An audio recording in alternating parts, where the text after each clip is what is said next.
Team a few weeks ago. Maybe they'll see each other again because down in Duval, Jacksonville winners of a drive for the Bills. Josh Allen, Keon Coleman, who's had a challenging year, had a couple of healthy scratches, but here he's on the receiving end of a 36-yard completion.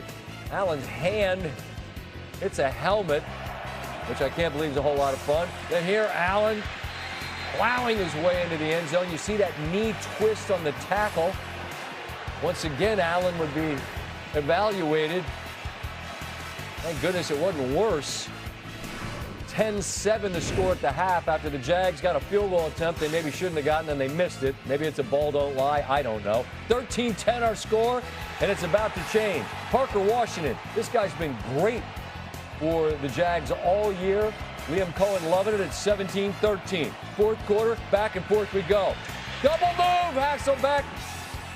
Not really a true double move, but a little fake the screen and throw the touchdown. That's what Chicago did last night. Dalton Kincaid on the receiving end is 20-17. What can the Jags do? This, Lawrence, Washington again on the move. Same drive. People look at that clock. In a perfect world, the Jags keep getting first downs and bleed the clock and make it not much time for Buffalo with the chance to lose the lead. But you got to take the lead when you can, which they do on the Travis Etienne toss. 24-20.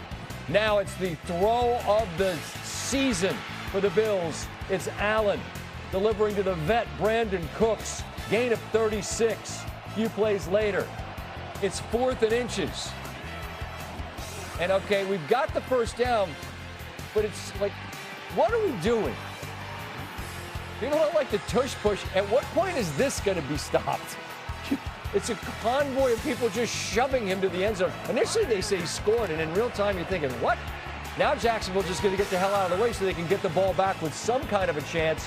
Allen's second rushing touchdown, 27-24. One last chance for the Jags. They got a minute, no timeouts, but that's enough time. No, it's not. Jacoby Myers is the intended target. It's tipped.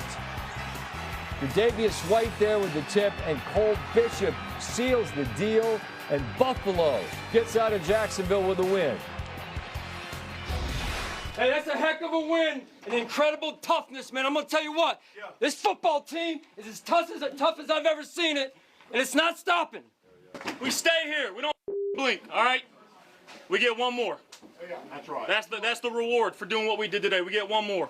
Now we got to go earn it again. 17 is a dog, man. He is a dog. Like, everybody knows what he's going through, and I'm telling you, you'll never know. He'll never tell you if he's hurt. He'll never tell you. He'll never show it. I'm telling you, bro, I have the best quarterback in the world. We have the best team in the world. I love the kid. And the beautiful thing is he bought us steaks for Christmas. So we get to go home and have another steak together as a unit, and we'll try again next week. Bills grabbed their first road playoff victory in over 30 years. Allen had ever won one. The last road win for Buffalo. They played at home a lot during these years. Jim Kelly taking on Don Shula and Dan Marino and Thurman Thomas. He was a great one if the youngsters are not familiar. As for the Jags, who are on the wrong end today, there's Trevor Lawrence on a great season coming to an abrupt end. It's hard to get here. It's hard to win as many games as we did and win the division, and then you have this opportunity, and it's still fresh. Losing that game today, and we feel like we can beat anyone on any day, and felt like that today. And Buffalo made a few more plays.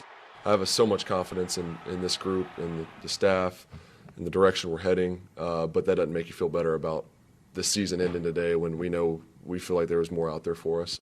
How you doing today? Lynn Jones, Jacksonville Free Press News. I just want to tell you congratulations on your success, young man. Thank you. You hold your head up, all right? You guys have had a most magnificent season. Thank you. you. You did a great job out there today. Appreciate so you it. just hold your head up, okay? Thank and you, ladies ma'am. and gentlemen, Duval, you the one, all Thank right? you, ma'am. keep it going. We got another season, okay? I appreciate Take it. care and much continued success to you and the entire team. Thank you, ma'am. That turned into a whole big thing about media. I get it. That's another conversation for another day. Tim is with me, and by the way, I have no issue with it at all. There's enough mean in the world. That was nice. It's okay to be nice. You're not supposed to ask that question. Relax. I'm going to ask you this question about Josh Allen. He's an MVP, and there's still more games to win, more important games to win. Today, what did he do? You know, I think when I've been with you a bunch and said, like, when a quarterback makes the guys around him better, that's the best thing you can say about him. But then there's also this next level, which is like when the quarterback is better than the X's and O's, like better than the play that's actually called. That's what Josh Allen did today. Here's a good example. Pressure from his right. It should be picked up between the running back and the offensive line. But what happens is they bust it up front. So the call gets home. And then because they're dropping a linebacker and a defensive end where Josh wants to go with the football, he should be sacked. Play should be over. Instead, on 1st and 15, it should be 2nd and 22. He ends up picking up 7 yards. It's insane. And then in this play, he's hot. They blitz the protection. So the defensive call won. He's trying to throw hot to the outbreaking route. With a guy in his face, on his back foot, he sees the corner trying to trap it, flat-footed, nosy on it, and then launches this ball down the field to Brandon Cooks. That is way above the design of the play, way above the idea of like how you could see it in real time. And then when you think about it, that's the go-ahead, drive at the end there. So that right there, when you try to say like, hey, try to quantify why people think he's the best in the game. It's plays like that. So when you're Denver and you're Vance Joseph and you got the clicker out and you're going, they won. The Jacksonville defense won this play. Correct. Except they didn't. They gave up 7 and they gave up 44 on a sequence where they won. That speaks to what you got to try to do to knock this guy out. Denver will be next in their path. What's your first thought of that matchup? Yeah, so that's exactly right. Vance Joseph is going to see that and be like, man, I can have the perfect call on and still not get there. Now, the advantage that Vance Joseph has is he's got a group up front for him. They can really rush the passer. And I think that's what Denver has to, be excited about in terms of how they should feel like they can match up with Josh Allen. He's strong. He does a great job of escaping, all of that. But Denver is about as good as you can get at rushing the passer with the guys that they have up front. And Houston may take issue with that, but they're really good. And so I think just trying to corral him and then getting him down when you do get there, that's the challenge. And I think they probably feel like they have the guys that can do it.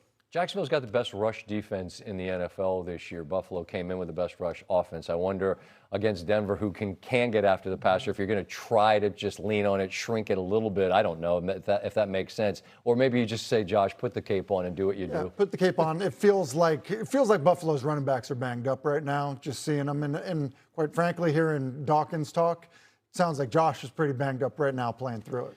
But they've got all you want this time of year, 60 more minutes. They've earned the right for at least that. We'll see if they can earn the right to win more. Speaking of 60 minutes, we're going to talk to you about the wild card game, which is coming up tomorrow night.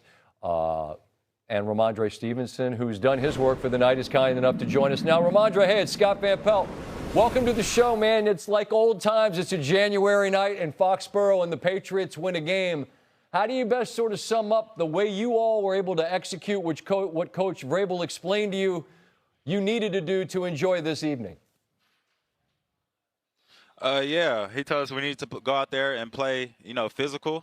We need to play a full 60-minute game. Then we're going to celebrate after, and that's exactly what happened. So we're excited over here.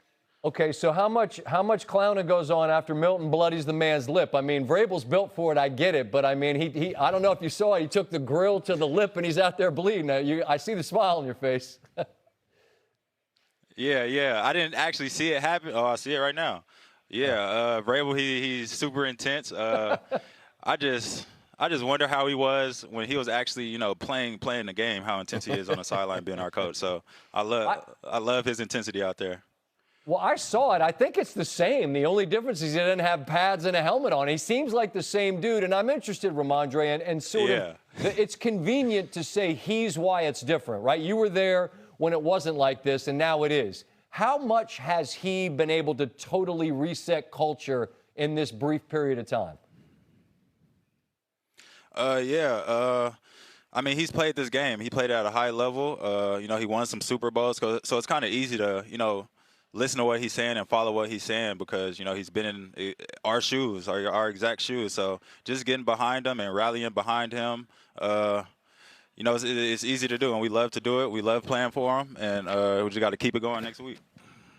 It's in our business, Ramondre, we tend to look at things through the eyes of quarterbacks, right? And your quarterback has played at a remarkably high level. This was his first opportunity and had some good moments, also turned it over a few times. I mean, the best thing is when you got room to improve and you have 60 more minutes, right?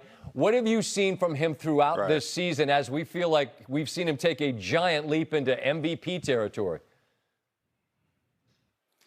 Yeah, I think he attacks each week, willing to learn, eager to learn, and I think when he makes a mistake, he's very adamant on fixing it and, you know, not making the same mistake twice, and I think that's what makes him so good. And, you know, he's just a great teammate. Everybody loves him, offense, defense, everybody.